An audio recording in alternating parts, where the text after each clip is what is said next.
Pura Batu Bolong namanya. Pura kecil ini berada di bibir pantai Senggigi, Lombok, Nusa Tenggara Barat.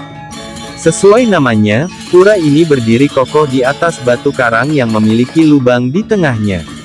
Pura Batu Bolong, Senggigi, Lombok Barat, ramai dikunjungi umat Hindu yang merayakan Hari Raya Galungan.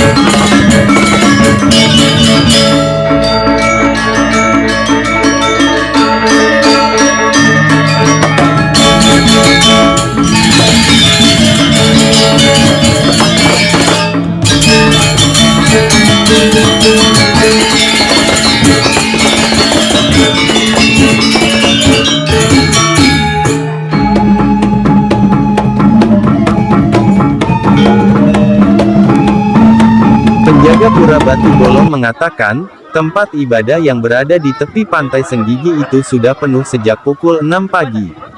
Pura Batu Bolong adalah tempat ibadah umat Hindu yang telah berdiri sejak abad ke-16. Didirikan oleh seorang resi bernama Dang Hyang Dwijendra yang berasal dari Jawa Timur.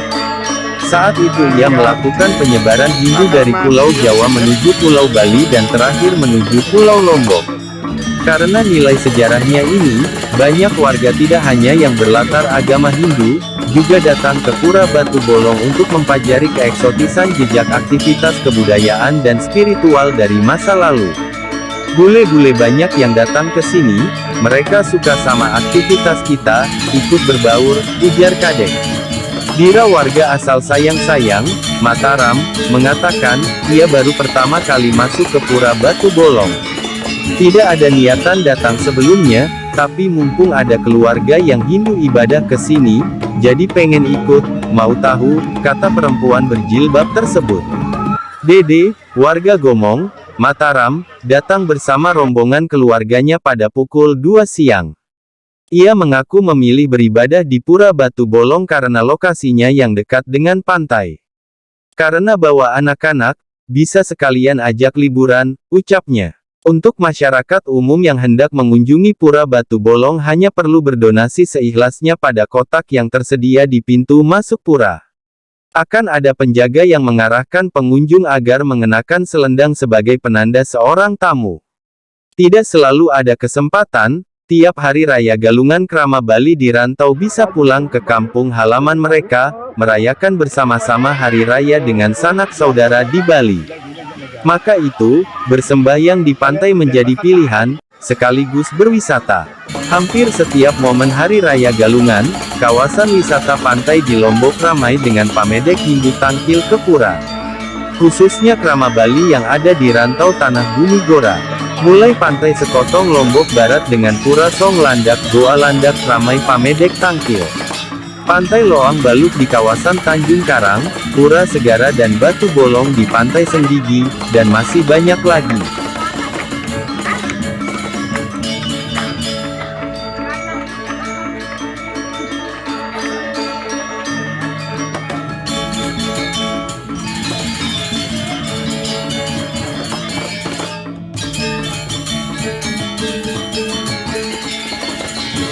Tirtayatra sebenarnya sudah banyak dilakukan umat Hindu sejak dulu dan sejalan dengan kemajuan serta meningkatnya kesejahteraan maka tempat suci yang dikunjunginya semakin meluas serta umat mulai menyadari bahwa Tirtayatra sebagai salah satu cara melakukan yajna korban suci yang paling mudah karena dapat dilaksanakan oleh setiap umat Hindu termasuk orang miskin sekalipun.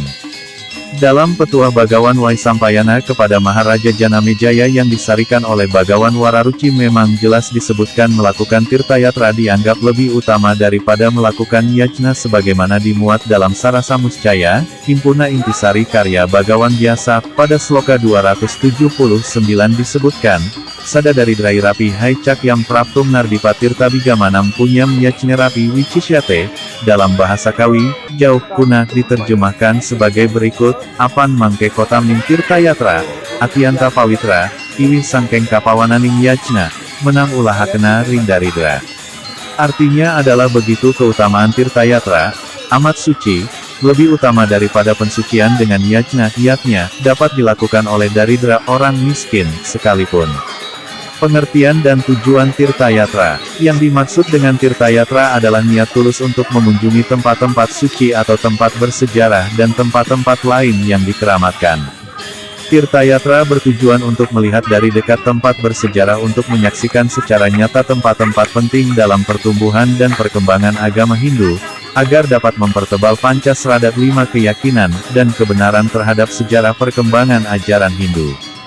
Untuk meyakini sesuatu, kita penganut Hindu telah memiliki cara yang disebut dengan Tripramana, 3 cara, yaitu, agama Pramana yang dimaksudkan adalah bahwa kita meyakini adanya sesuatu berdasarkan atas informasi yang kita terima dari pelajaran yang diberikan oleh para guru, para ahli atau cerita-cerita dari orang-orang suci yang telah lebih dahulu mengalami yang kita percayai. Anumana Pramana yaitu kita meyakini sesuatu atas dasar hasil analisa akan suatu fenomena baik alam, flora, fauna, Pratyaksa Pramana di mana kita meyakini sesuatu atas dasar penglihatan langsung atau pengalaman pribadi yang tiap-tiap orang tidaklah sama pengalaman spiritualnya.